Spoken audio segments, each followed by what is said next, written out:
यहाँ क्या घूमने फिरने के लिए आए? कहाँ घूमना फिरना, शादी, बेटी की शादी। ऐसा क्या?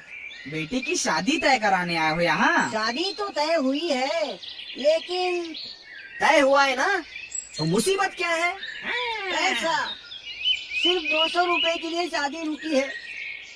मैं भिक्षुकी करने वाला गरीब ब्राह्मण, मेरी मदद करोगे तो पुण्य मिलेगा तुमको। शास्त्री जी, हाँ। आपको कोई जानता है न पहचानता हाँ, है? हाँ, हाँ। आपको मदद कौन करेगा? मैं बिल्कुल असहाय हूँ, बड़ी आशा लेके इस पैठन में आया हूँ। कोई धनिक हो तो बताइए, मैं उसके सामने हाथ जोड़ूंगा। मैं क्या कहता हूँ शास्त्री बुआ, इन्हें उस एकनाथ के घर भेजो। पर एकनाथ के पास? जैसे वासुदेव गोंधई इनका उद्धार करता है ना, हाँ। ढोंग रचाता है, कर दो आप इनका भी उद्धार। देखिए पंडित जी, आपको 200 रुपए ही चाहिए ना? हम दे देते हैं। क्या सचमुच दे दोगे? सचमुच? अरे क्या रहे हो तुम? सुनिए तो जरा, मैं क्या कहता हूँ पंडित जी, हमारे गांव में एकनाथ नाम का एक ढोंगी रहता है। आप ऐसा कुछ करके दिखाइए कि उन्हें क्रोध आएगा और फिर हम आपको 200 रुपए देंगे। क्या कहते हो? कर सकेंगे आप? बिल्कुल करूंगा। अरे उसमें क्या मुश्किल है? जो जिसको पसंद नहीं वो किया तो गुस्सा आएगा ही। हाँ, बहुत आसान है। लेकिन 200 रुपए मिलेंगे ना? हाँ मिलेंगे मिलेंगे। विद्वान है ये। बिल्कुल सही, होशियार नहीं विद्वान है ये। हाँ, लेकिन 200 रुपए तो मत दो। चलिए मैं आपको उसका घर दिखाता हूँ। हाँ। ऐसा कुछ करना कि उसको गुस्सा आ जाए। बस हमारा काम हो गया। शास्त्री जी, हमें ऐसे ही मनुष्य की तलाश थी। उसका घर दिखाइए, फिर 200 रुपए मुझे मिल जाएंगे। चलो उठाएंगे क्या? हाँ लेता हूँ। ये है नाथ जी का घर। हाँ, आइए आइए। अरे पंडित जी, अंदर जाके आप करोगे क्या? वही सोच रहा हूँ। ठीक है,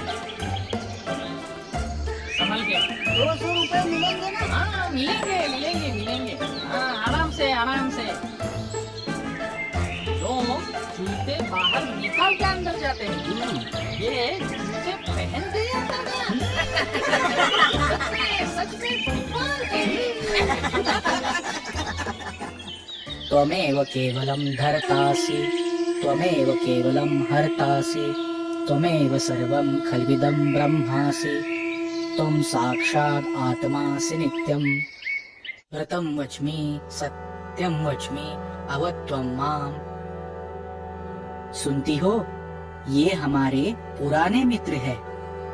हमसे इतना स्नेह करते हैं, हमसे मिलने की आतुरता इतनी कि वो जूते उतारना ही भूल गए।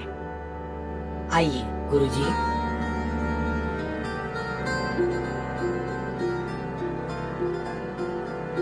माफ कीजिए। अजी, क्षमा करने वाला वो करुणा सागर समर्थ है। बुरा बिल्कुल मत मानिए। इस पूजा के बाद हम भोजन करेंगे। बिना खाए बिल्कुल नहीं जाना। हाँ? अतिथि देवो भव।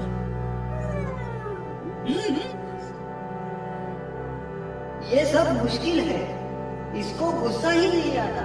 जब तक ये गुस्सा नहीं होगा तब तक मेरा कार्य पूरा नहीं होगा। मेरी बेटी की शादी कैसे होगी? 200 रुपए कैसे मिलेंगे? मुझे ऐसा कुछ करना चाहिए कि उन्हें गुस्सा आ जाए, लेकिन ये गुस्सा होता ही नहीं। अब क्या करूं?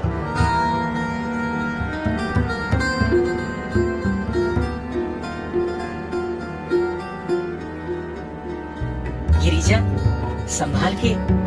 बच्चा पीठ पर बैठा हुआ है, गिर जाएगा। ऐसे कैसे गिरेगा? मुझे बच्चे संभालने की आदत है, और बच्चे लाड़ प्यार में क्या करेंगे कुछ कह नहीं सकते। और मेरे इस बच्चे को माँ कई दिनों के बाद मिली है ना।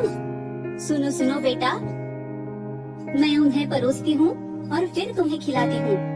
ऐसी जिद नहीं करते।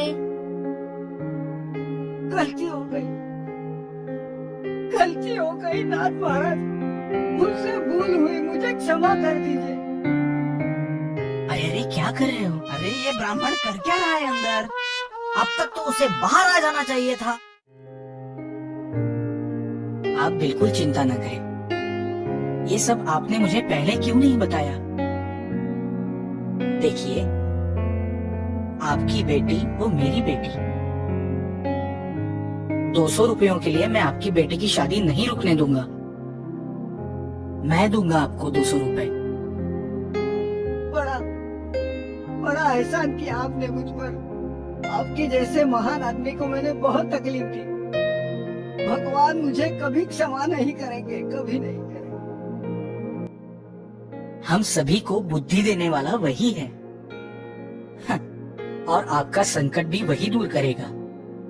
आप ही मेरे भगवान हो। मुझे बहुत बड़े संकट से आप ही ने तो बचाया है। शादी तो होगी ही। बाकी खर्चे के लिए आपको जो पैसे लगेंगे वो और 200 रुपए मैं दिलवाता हूँ। चलिए मेरे साथ चलिए। चलिए अभी, नाथ जी के घर के सामने रुकने में कोई फायदा ही नहीं है। चलिए चलिए, ये सब पागलपन है और मुझे भूख भी लगी है। आपको कुछ समझता है या नहीं? ये कोई तरीका है?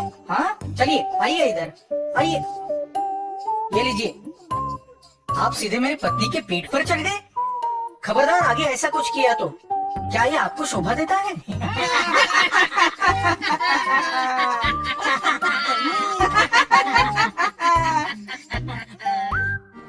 शास्त्री जी, मैंने इन पर गुस्सा किया।